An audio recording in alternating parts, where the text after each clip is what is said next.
күн достар, бүгін сіздермен пайдалы ақпаратпен бөліскім келіп тұр. Үй жағдайында эко-порошокты қалай жасауға болады, сол жайлы бөлісетін боламын. Кәдімгі порошоктың ешқандай айырмашылығы жоқ, киімнің дақтарын өте жақсы кетіреді. Әсіресе қазір балаларымыздың киімін жуып жүрген детский порошоктың құрамының өзінде химикаттар бар. Ол баланың денсаулығына зиян, сондықтан балалардың киімін осындай химикатсыз таза порошокпен жуған дұрыс. Порошокты жасау үшін бізге екі зат қана қажет болады.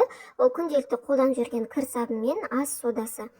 Алдымен сабынды үккіштің ірі жағынан өткізіп аламын, одан кейін блендерден өткізетін боламын. Егер блендер болмаса, үккіштің майда жағынан өткізіп пайдалана берсе де болады. Үккіштен өткізген сабынды кез келген осындай жайпақ ыдысқа жайып 2 күн кептіріп алдым.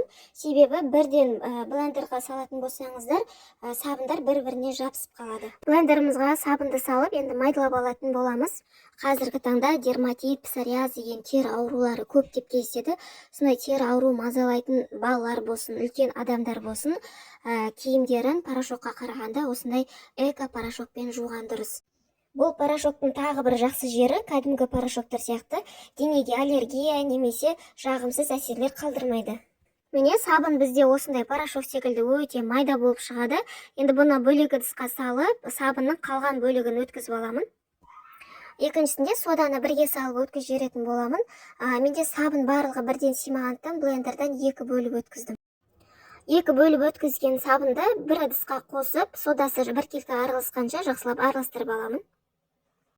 Егер үйде блендер болмаса, сабынды үккіштің майда жағынан өткізіп, содамен араластырып, осылай қолдана берсе де болады.